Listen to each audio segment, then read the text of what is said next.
Of course.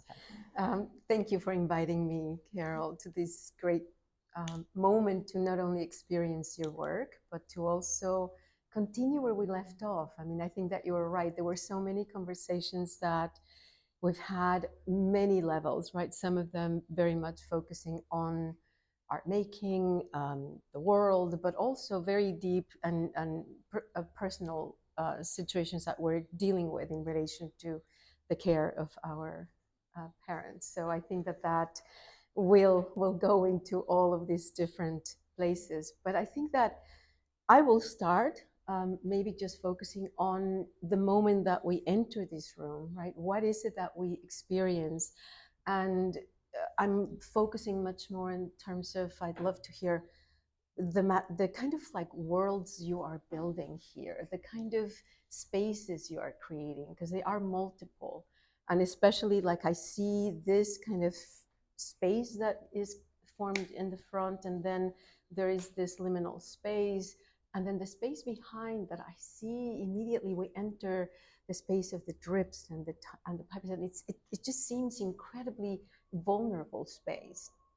Makes me think of our skin, makes me think of our world, that we are kind of at the edge of something. And so I don't know, I would love maybe for us to just speak. I'd love to hear that. Okay. So I think a good place to start is one of the artists who also has a space here. He asked me one night, it's great having a kitchen adjacent to a project room because people come down here and then they'll just start talking, right? So this guy was like, so if you had to say, you know, in one line, you know, what your work is about, I'm like, what I say about my work is that I like to tell stories. And so, you know, it's when you're asked for the elevator pitch and you weren't expecting that. So I was just like, well, I think what it is that I like to do is to create otherworldly environments that are different from reality so that the game changes. You know, you can sort of let go of assumptions or pre-assumptions that you make elsewhere and then have to enter this other world that abides by a different sense of reality so that you can let go and sort of meet it where it's at. I don't know if that makes sense. And then the other thing I'll say in creating these things is that, in case you don't, for the people who don't know me as well, is I'm an incredibly process-oriented artist, and I really engage with the materials that I'm working with. So I like the physicality of it. It's through working with it that I discover where a piece is going. And then when you work with projection, it's all about physics for me and the materiality of the surfaces that the light is hitting and how it interacts. And then how the images shift depending on whether it's coming from behind or in front, and how it sort of morphs space, even though all of this is static, you know? And so for this body of work in particular, it's absolutely true. It's like, so fires, living in different places with friends, and going, okay, my residency is going to start. What am I going to do there? I don't know. And then just having this clear image in the back of your head going, you know, IV bags full of ink, dripping, you know, that's what you need to do, you know. And so as soon as I set it up in the studio, I look at it and there's something so satisfying because it's like, I am feeling that, man. That is like so resonating with where I'm at right now, that all I could feel is the potentiality of it all as to where I could go with it. I didn't know where I was going to go with it, but I just knew that there was something there. So you know? that was your core. That's what you that was like with. The guiding light sort of thing. And so so the first 6 weeks were spent up in the studio making the large drawings that some of you may have seen. So it all started with just this whole armature in the studio with bags and branches and dripping onto rolls of paper, and seeing how the paper starts rippling and puddling, and how the floor is uneven. It leans towards the window, so all the ink would start like streaming that way. And how you could put two colors in a bag and it would still say separate in the dripping, and sometimes get a halo of another color. And then pull in the imagery that I was working with in my smaller drawings, having to do with this idea of remediation, cultivation, transformation of toxicity of all forms, or challenges, life challenges of all forms, into something that's more manageable, something you could handle, something you can actually work with. So I don't know if I've gone off-road. Of course you have, but that's beautiful, but, right? I mean, I think that the reality is that, to me, is that the moment that you started with that object, right, with that dripping, is as if, we right now have it like behind this space. And to me, that is where, even if that was your very first place, and the dripping that is going into the paper, and what is that telling you? Where the next step of the work? Well, what will happen next?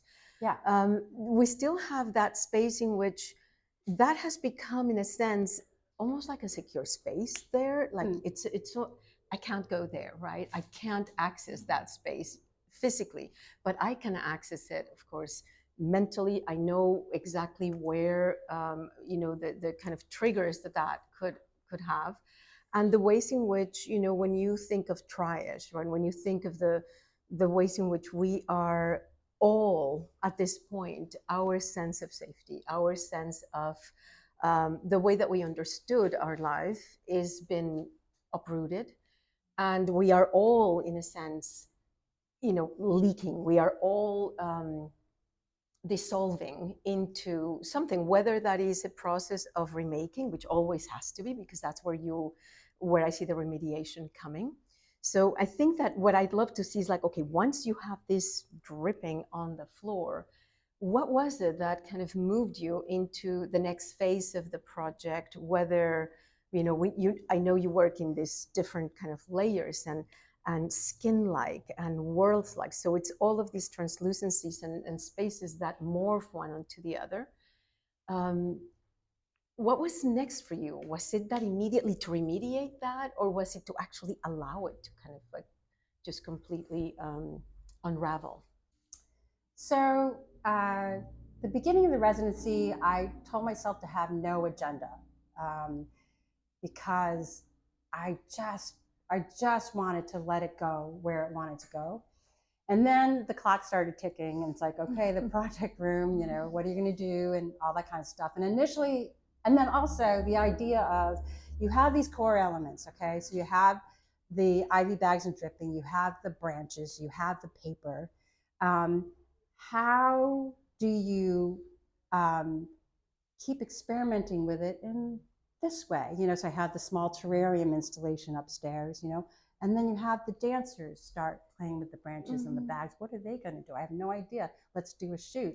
And the shoot is going to have all this wrinkled paper, And then I thought, oh, am I going to project the drawings downstairs in these? So there is some of the drawings in the installation, but what became more important was the filming of the dripping and the sound that it made, and the sound of the environment. So what was interesting for me to find for the installation is that the drips sometimes feel anxiety inducing. It's like either a clock that's in overdrive, or like a bomb that's going to go off, or something like that.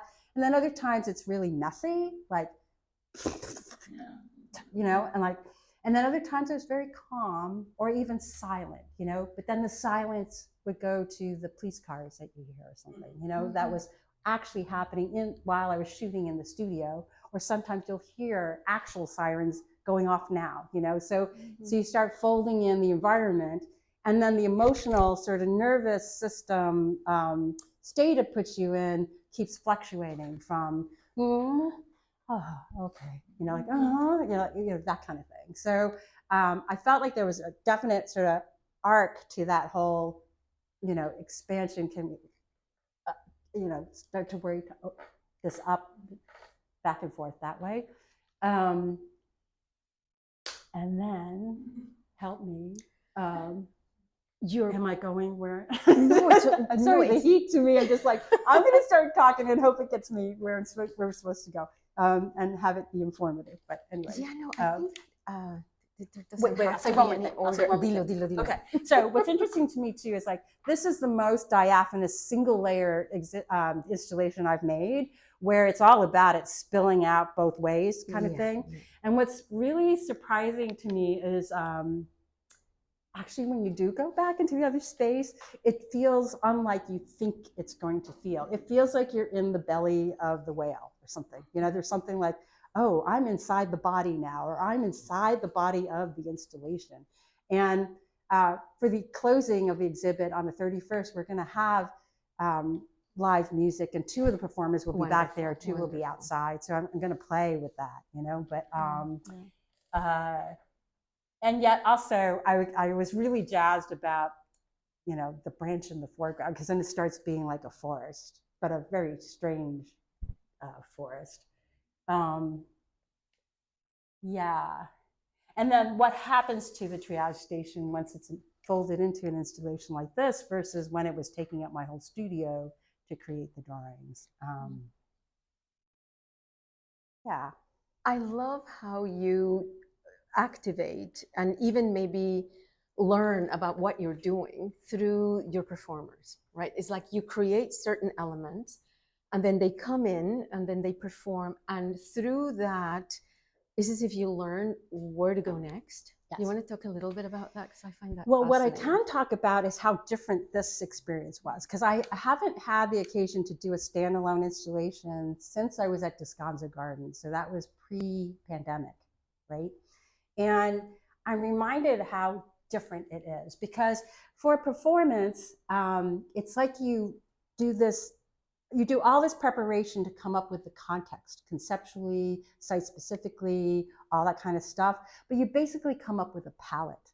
And then you have live performers, the dancers, the musicians, and then you sort of all bring this to life, right? And that's how it happens. With an installation, it's more like working on a painting where you have to get every damn thing right. You know, like that color blue's got to be this way. And like, ooh, what if I, like it started going through 20 iterations. So to me, this feels like a composition versus an improvisation kind of performance, you know? And I find value in both, actually, because like just to get it like really the way you want it has been a luxury. Like I would love it if for my performances I could have that amount of time. Usually you have a tech run and you barely get it, you know, working, and then it's a go, you know, like perform, you know. So to tweak every little detail sometimes was crazy making, you know, because it's like, you know, at what point do you say it's done, Carole, you know, that kind of thing. But at the same time, like even between the opening and now, I've added a few things and I'm like, okay, that's it, you know, like I like that, you know, like so that's okay. So then the other thing I want to talk about is the whole idea of triage. Okay, so I knew I was going to call it triage because so I've spent so much time in ER, emergency rooms with my parents, and I realized I didn't have the right definition of triage in my mind because I associated with a place within the ER, you know, like triage. Oh, she's in triage, you know, or she's whatever. But I didn't realize it has to do with prioritization, you know, like who will benefit the most from being treated first and that kind of thing. And so to think about the state that we're in right now with the way the world is, like I have my own added stress of caregiving, but we all have our stuff we're working on. I mean, the world we are in a state of overdrive, which I don't think our nervous systems are, I don't think it's good for our nervous system. Let me just put it that way. And so exploring this in this way for me is trying to find different ways of thinking about it, because I don't want to hear the word resilient again. You know what I mean? Like, what the fuck does that mean? You know, like, or, you know, like you need to break it down. And you need to find new ways instead of just saying, oh, just stick it out, you know what I mean? Or just be tough, or just, you know, whatever. So doing this work has helped me do that. So I will illuminate a couple ways in which that's done, and then any other questions you want me to, and then open it up to you guys. Claro. Okay? Yes. So, so just thinking about this leakage, you know, like like IV works both ways, of course. Like it puts you in an emergency room, you're stressed out, but usually it's delivering medication or hydration or, you know, that kind of thing. But then to also have this sort of messy thing that I'm just letting go, that kind of thing. It's like to think about the state that we're in as leakage. You know, to me, it was like, oh, this is good because this is like, you know, instead of in public being worried about whether you're going to fart or something, you know, think of yourself as your nervous system is leaking and like, how do you need to sort of take care of yourself so that you don't make a mess or that you don't, you know, get it all over you or that kind of thing. Or if I think about the crazy way people are driving right now, you know, if I think of that as leakage behavior instead of being a asshole, you know, or something like that, that might be more helpful, you know? Or for instance, when I was wrinkling all this paper, so you have 12-foot photographic backdrop paper, and to me, it was surprising how full-bodied and stiff this paper is. And so I wanted to make it more malleable and soften it and make it a more yielding kind of material. But it was really hard to do. It turned into this like full-bodied wrestling match because you had to like roll it and like kneeling on it and using my hands. My hands are getting really sore. It's making so much noise in here. I thought I was going to disturb the whole building or something. Like, what is she doing? Because I did the whole freaking roll, like all of the paper, right? And I come home with bruises on my knees and my hands are sore and I'm full body sweat and but of course, you know, but the paper was looking great. But so driving home, I was just like, this is a really interesting analogy for me about my approach to caregiving. You know, it's like I'm trying to soften. I'm trying to make for softer landings. I'm trying to make things, you know, more yielding for them, you know, at this stage of their lives. But yet it's really hard, and you do, you know, break out into a full sweat, and it is taxing on the body. So, but just to have that imagery, you know, paired with caregiving is interesting for me. It sort of makes me think about it differently. So let me see if I can think of another quick one in terms of analogy. That as I remember a little while ago, I asked you, okay, maybe we can talk a little bit about the structure of the piece itself, because there is kind of a sense of beginning and middle end. At one point you mentioned that, and then you responded, it's like the reality is that everything is enmeshed, right? There is a response. There are moments where, you know, they are, it's not a linear thing, but it is much more a response to the ways in which we are tested, right? The ways that you're talking about the nervous system and that how much we are on edge. And I noticed it in my community. I noticed with my students that we're just so ready to just collapse, get angry, all of those things. And that the idea of us being able to, you know, like you mentioned the word resilience, is like, it immediately puts it that if you are not resilient, you are weak. It's like your weakness. You somehow did something that you couldn't hold on to those other ways in which you have been tested. But we've never been tested at this point like this, and we will be tested even further as we go. So the question for me then is like, what do we do in terms of then those little remediations, right? It's no longer about this grand solution to anything or this grand, you know, decay as we go, but it's like we are kind of fragmenting and breaking at points. And so it's a smaller, more tending to, more caring. Yeah. So those remediations, for example, when I see you creating the fetal remediations, it's beautiful, it's poetic, it's a way of engaging the natural world, engaging that which knows how to purify, in a way perhaps as not only the reality of it, but a metaphor for us to kind of, it's the little plantita that has to grow from the smallest thing, so that then we end up kind of allowing ourselves to kind of find that resilience. No, didn't I say I'm not saying that word? Remediation, this word is not allowed in this presentation. Like the way, like restoring, like a repairing, first repairing, remediate, engaging ways that are more at scale with, and the speed, the repetition that we're dealing with it. So the thing that I said is like, I'm interested in thinking about remediation as a process, not a remedy, not a fix it sort of thing. Yeah. Like, so for instance, I feel like we did not come out of this pandemic thinking in those terms. There was so much pressure to just resume, right? Everything's supposed to click back or something. And I feel like we still haven't addressed it, you know?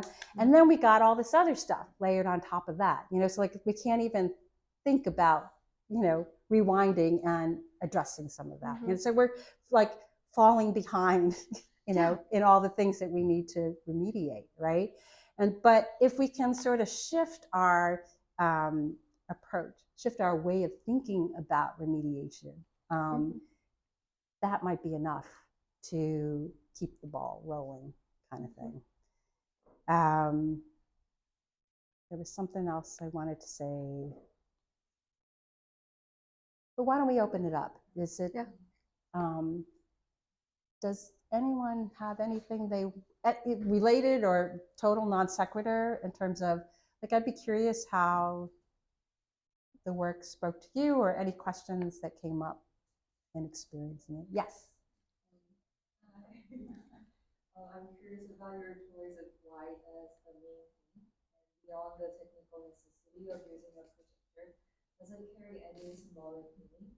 And also, wait, can you rewind at the beginning, the first question? I'm curious about like your context and reason that you chose white as the main color. White. Beyond the technical reason that you have to use the projector, and why the IP color is black and orange, and what is the like reason?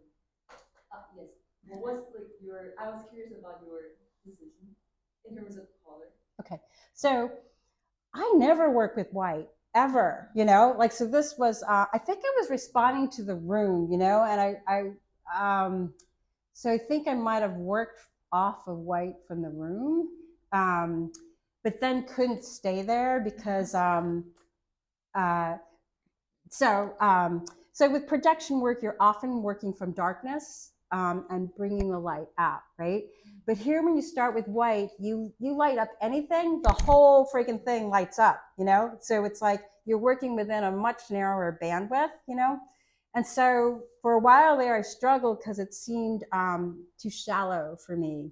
And that's when I decided to paint in the shadows. Okay, so this was a big decision at the time because you have this pristine white paper, you know, you better damn well want to do it. If you're so, I was like, is this a good idea? I don't know. Is it a good idea? I think it's a good idea. I think I'm going to do it. You know, so you take these big fat brushes and things. So basically, this is the shadow that the front projector casts, right? But now you have shadows whether there's a light source or not. And I'm like, oh, that's cool. I mean, it was new to me, you know, because I never had to deal with it before. And then I had this other comparison I wanted to share. Okay, so between working with white here and working in daylight upstairs with the terrarium, it's like, I don't know if anyone read the book Blindness by Jose Saramago. Okay, so this is a book where people, it's like an epidemic where people go blind, but instead of diving into darkness, they dive into an unbearable whiteness, you know? And I'm like, you know, there's something there, right? So this was kind of me, you know, discovering what projection can do on the higher end of the luminosity spectrum. And then the color of the ink. So the first drawing upstairs, all the ink was black, and then diluted black and all that kind of stuff. But I felt like I didn't want to just be like an oil spill, you know, and just be, black everywhere, man. You're like that was, so that's when I started bringing color and seeing what they did in the drippage also. Yes. I came here like many people off the craziness of the drive here. Yeah. So I was kind of buzzing. And I came in here and just sat with the installation for at least 15 minutes. And it didn't seem like it was repeating yet. So I have no idea how long it is or if it was looping at that point. But I had this sense of foreverness about it. Like that I was in this, I almost want to cry, like a world Maybe it's the caretaking world, maybe it's the other world, but it just was like on and on. So I don't know. So it is 22 minutes long. Okay. So sometimes 22 minutes can feel like forever. But I think in terms of arc, I kind of like this sort of expansion, contraction, and like, you know, it calms down and then another thing comes through. Or like when it goes all red and is animated by sound, to me I call an event. Like it could be the fires, it could be whatever, but it just comes sweeping through, blah, you know, like that kind of thing.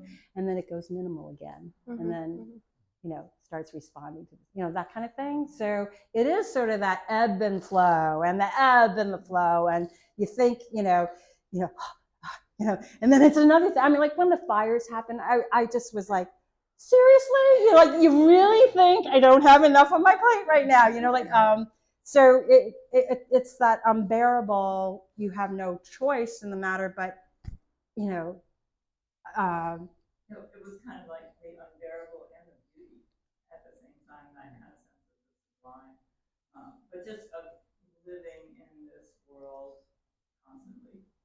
Yeah. That I know, you know, many of us have had this experience with our parents or friends, and also with the larger world that you alluded to. So anyway, I really appreciated it. It was resonant and fruity. Yeah, I mean, I feel like I feel we're being asked more than we've ever imagined we could be asked. You know, like it's, and that's why I feel like as as a species, you know, like in terms of what the body can handle, you know, like that's why I feel like, oh man, we need to come up with as many new ways of thinking about this and feeling it and, you know, and then feeling it together sort of thing as we can, you know, because it's just,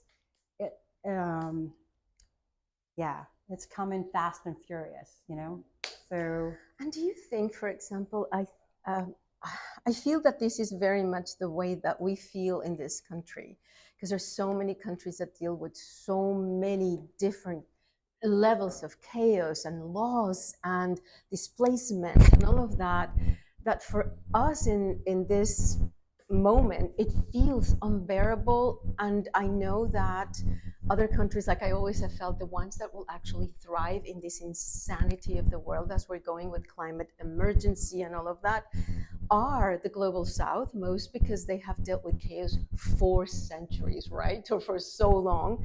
And so I think of like that we are in our stability that we have had, it just suddenly went too fast, like, Yeah. Right? There was not the degradation that it is, or maybe we are totally in the middle of it, but it feels to me that I always have felt that the countries that will thrive in the future are countries that have dealt with chaos for centuries. And that we need to adapt to that chaos, and we need to be able to say, and I think that that's where all the words that we have been using, they don't match anymore, because there are levels and levels and levels. And you know, we have in Mexico like this name that is called milusos, right? The thousand uses, because your life is upended constantly, and the resourcefulness that you have to do in one day, that some of us are being tasked to do that immediately, and we've been tasked to do that for a long time. So how is it that then we adapt? And I think that that's what I'm getting with your piece a lot. Well, to your point, you know, I think it's the, you know, maybe our generation who isn't used to this, okay, that may be adapting more poorly. You know, like when I have a son who's 21, when I see him with his cohort, they're doing okay. You know, they are, they maintain a certain optimism, and they're digging in, you know, my son just feels like the best thing he can do is educate himself right now and amass as many resources and tools as he can to deal with all this. But he's not getting swept up by it or overwhelmed in that way. But also it's because we have a life that you have the caretaking of your parents. You have all of those things. We're facing a reality that I think that when I was 21, I would have no idea. Even if things were falling apart, I would have had no consciousness of what that meant for, survival, right? I think that that's also, when you have lived, you realize the consequences of so much more, right? And it's, but I also feel in our young students that there is no longer for them the tolerance to be able to respond without going into a crisis. And I think that that has to do with that, even if it feels like they are, at least my students, they're handling it well. The moment that you tell someone, you have 3 absences and that is not going to give you, immediately they're like, it's like they crash really fast. And that's new to me. I did not have those students that you cannot let them know that they might not do well in the class. There's no buffer. There's no buffer. And I think that that is because it's been filled with all of these other fears. So I can understand. And so we have to change a lot the way we teach. Because that buffer in a lot of us is kind of like dissipating, it's dripping away. Leakage. Yeah, leakage. Yeah. Yes, Rachel. But I wanted to ask you just a simple question first, which is, have you watched the piece from the Ivy side? Ivy. From the Ivy side, because I was actually so struck when I was sitting over there and watching the piece, how much I felt like we were in the body. And that we were like the fascia, because the body is not this like singular muscle, but we're in those in between spaces that are basically like Western medicine didn't even know about until like 10 years ago, right? That we're in these in between spaces, and it's all inflamed, right? But you put us there, and we can hear the sounds of the heart. I did also see a narrative arc that it ended with the sirens and the heartbeat.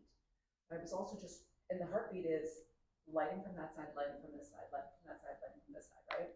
So I was just wondering too, on that side, is the narrative different? So that's like just one question. Then, and my other kind of just observation on what you said about the DeCancel Garden piece versus this piece is, and the way that we talk about resilience, is that it's always solo, right? You are resilient. But what you always do when you collaborate is you're never alone, right? And with this, the IV bags are your collaborator, right? That moment is clear in the studio. But then you put them in the background, and then you have like a different kind of like onus. This was like a bad tango partner. Do you know what I mean? Like it was supposed to collaborate with you, but you actually did the rest of it. So I was just wondering if when you bring in the dancers, will that feel like more of a support in the piece, because you won't be solo and have to be exact and do it all, as opposed to what really is care, which is you never do it alone. It's always 100 people helping, and you just have gratitude that the heart keeps beating, so you can receive all of that care. You just care for me. I feel like there's beauty in the question, and I don't even know if I should answer any of it. Okay, so when I first started just making the scrim itself, I did have a moment where I thought it would be a 360-degree thing, but the space is too small for it. Like there's no way I could have you sort of like, okay, everybody file through, well, this kind of thing, However, in a larger space, maybe it'll allow for a couple things. So for instance, I kind of loved how it was spilling out on this wall. Yeah, I love that. So imagine if this wall were a scrim and then there was layers going that way. I'm just like, like give me a space where I can do, like that's the next step, kind of thing where you got the exterior surfaces, but it's still open. Both of them punch out, like into depth. That would be awesome, So, but that's the beauty of it. Like one thing points to the next kind of thing. In terms of performing the installation, I'm just looking forward to what that does, because then all of a sudden you have like inhabitants of, of the space. So, but are you going to give them instructions? Like, are they going to have to wrestle? Are they going to, like, you must give them some. So I'm not bringing the dancers in because we don't have room. Because otherwise, because it's just musicians. Okay, Oh. so but I Okay. think two are going to be in, two are going to be Mhm. out, and we're going to figure out what that relationship is, kind of thing, you know. But yes, it is interesting from the other side. It's a whole other thing because what you see is what hits the wall and this layer. So the layering is different that way. Yeah. So I mean, I sat there, so I was very much interested in this wall. Yeah. And I was trying to look at this wall, but this wall leaks, which is beautiful, right? It leaks into Yeah. the kitchen, like you said. I actually love the view from the kitchen. I Yes, love yes, this yes, sort of this moment. portal, Yeah, you know. yeah. And yeah, I love the idea of wrestling with the photo background. And of course you do. Yes. This is a photo dude, man. It's sometimes cathartic and to be exhausted by something and to come in and just, I have this goofy task of fighting with the paper for hours. So I wonder if you could talk about like catharsis while you're going through these things, or is it not about that? Is it more about like interpretation? Like, are you interpreting your feelings, or are you working them out? Not interpreting, hands-on, you know, and then you see what comes of that engagement, you know. But it definitely is, yeah, it's working with the materials. Like, I mean, it's the physicality of everything, you know. It's so it's nothing. Nothing is a pristine movie screen. Nothing is a, you know, just a blank wall. Yeah. And then what does it mean once you start intervening in that way?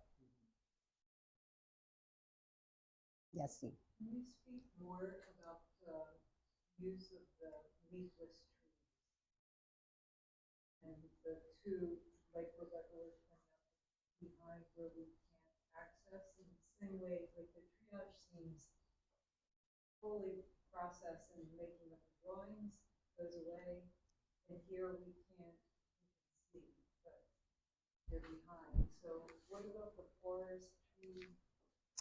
I think the bare tree. Okay, so one, it's a tree I had to chop down because of the windstorm prior to the fires, and it was leafless at the time. It's then more skeletal, relating to the body also. So you have both nature and body. It becomes this, you know, otherworldly forest.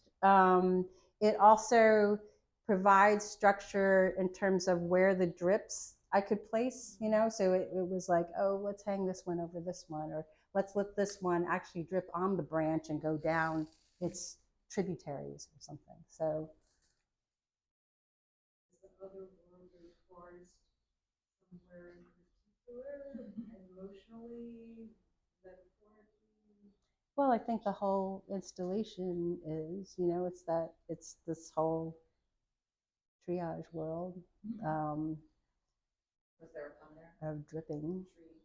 Yes, triage, aged world. Yeah. Carole, I just wanted to say, I was glad you spoke about being able to compose this piece a little more like under control, because it felt like that to me. It felt like this painting that you were very carefully like, creating for us, and it was so nice. Your work is always miraculous in either because of the spontaneity of the live performance, but in this case because of the choices that you made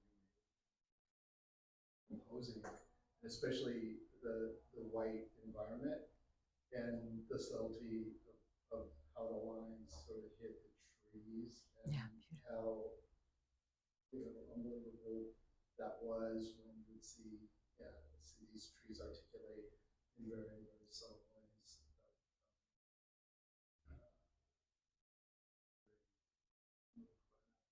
That's great. And oh, and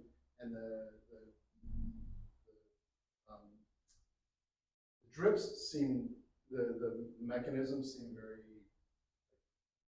maybe in some ways artificial, the bags and all of that, and then the effect of them is so organic. like this transformation. Mm-mm. Did that ever come?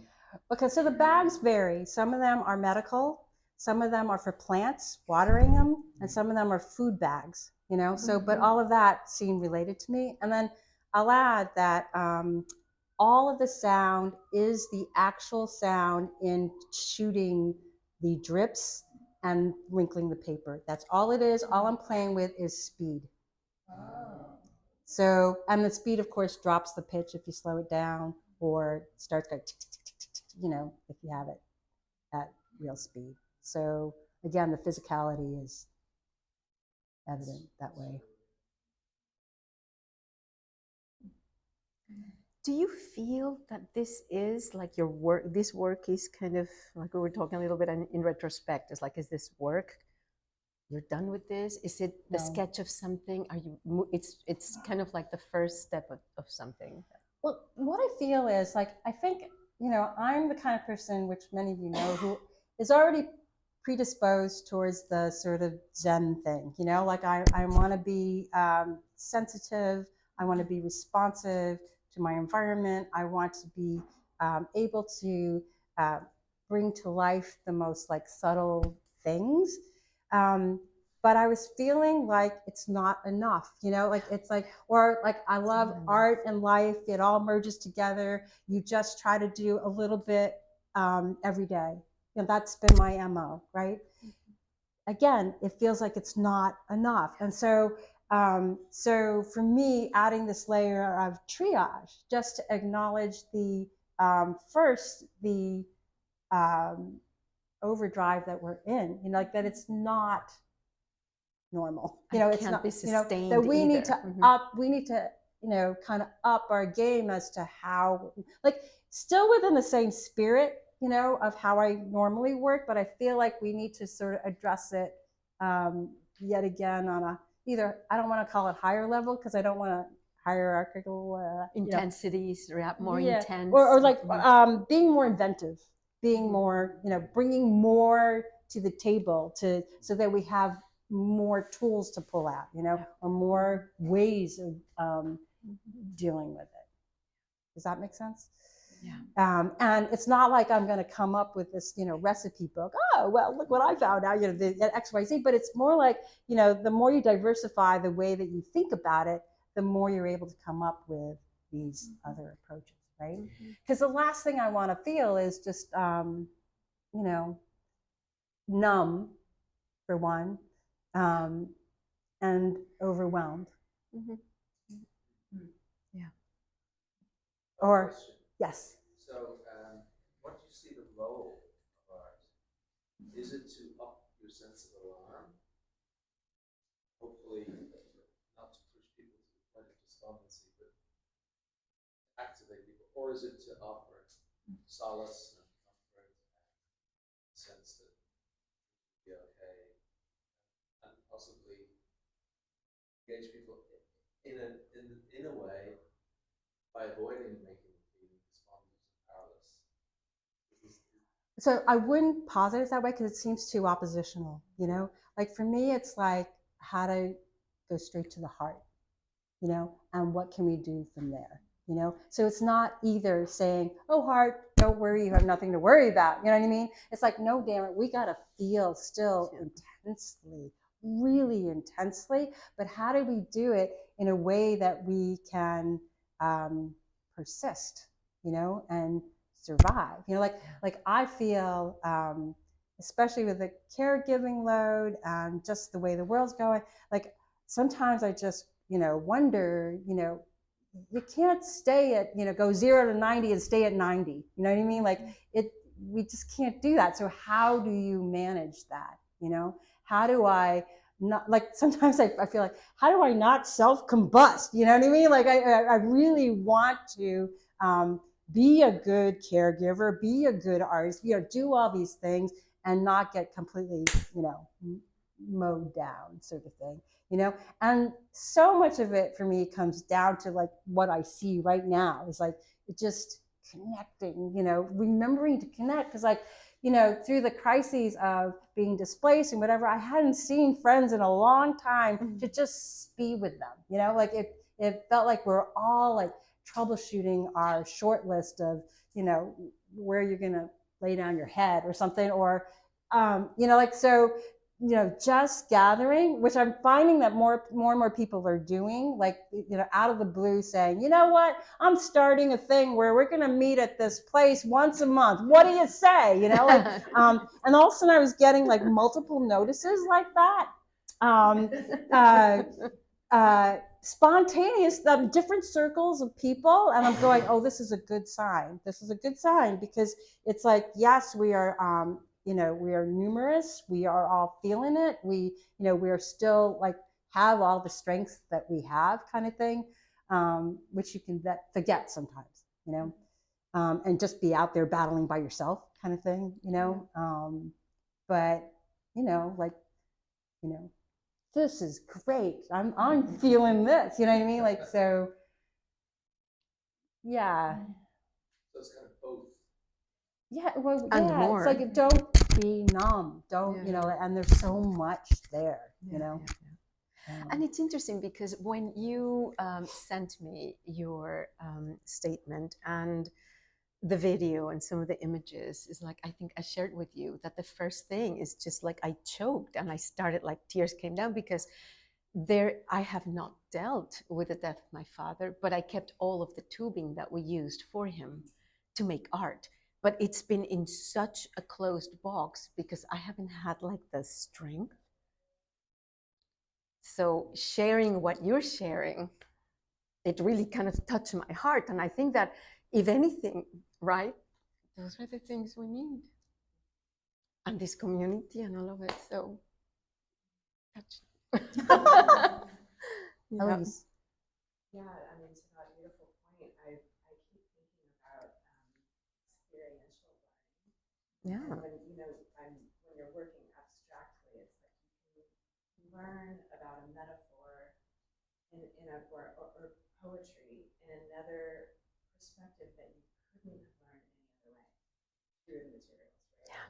You're working, and then as a viewer of the piece, I'm feeling that it's almost like the osmosis of what you learned, you're being given as a viewer. I'm receiving that, and so it feels like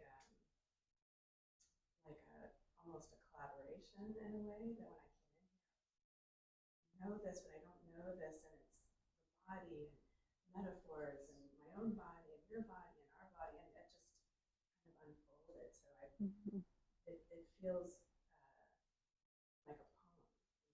Yeah. That's great. I mean, that's been a relief for me, because it's sort of like coming through you, but you don't know whether it's going to continue on. You know what I mean? And so that's been really good for me to feel from the people who have come, just that they are receiving it. It is coming across.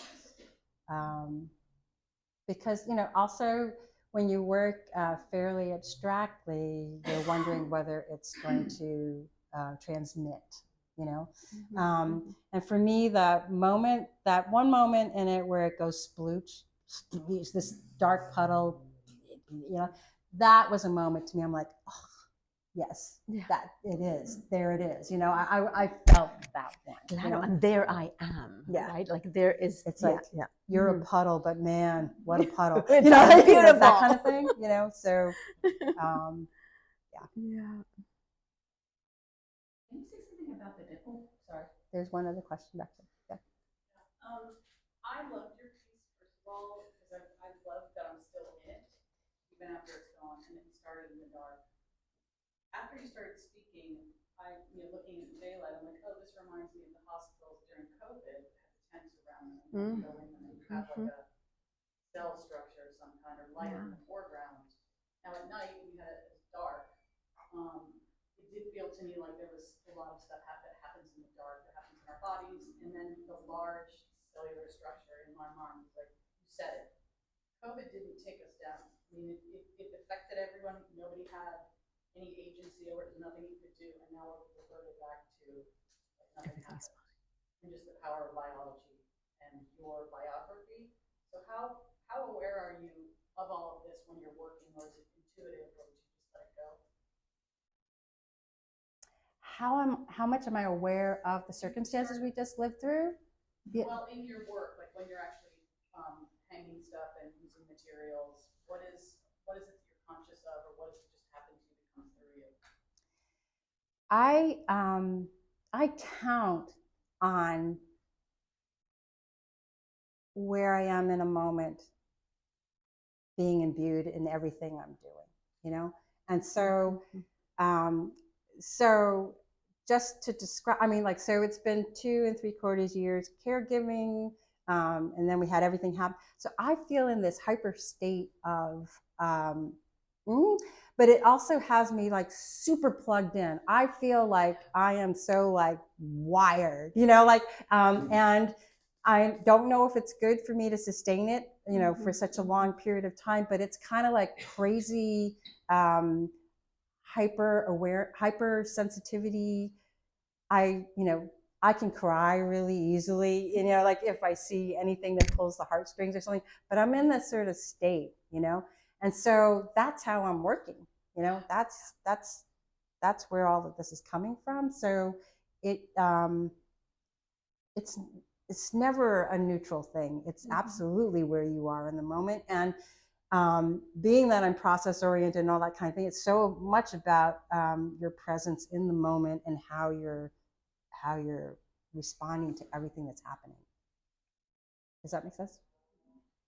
I know it's really hot, and it's kind of like sweat lodge here. There is water, and I made some refreshments. The date almond cookies are gluten-free. Wonderful, wonderful. We can certainly continue in smaller pods. I just want you guys to be able to air out a bit and have some hydration. But do you think, is there anything else that?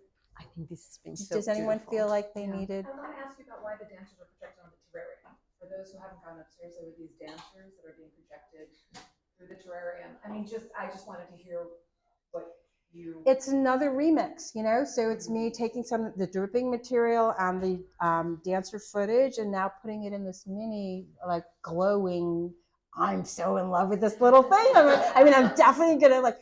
So, can I tell one more story? So there's this gallery who was getting rid of this huge display case, but it was right when we had like a rainstorm or something, whatever. So I couldn't pick it up right away, but I would have made a huge ass terrarium if I got that display case, you know, but so like just that mini one points to like, oh, there's like some I'm gonna go potential there. here, you know, yeah.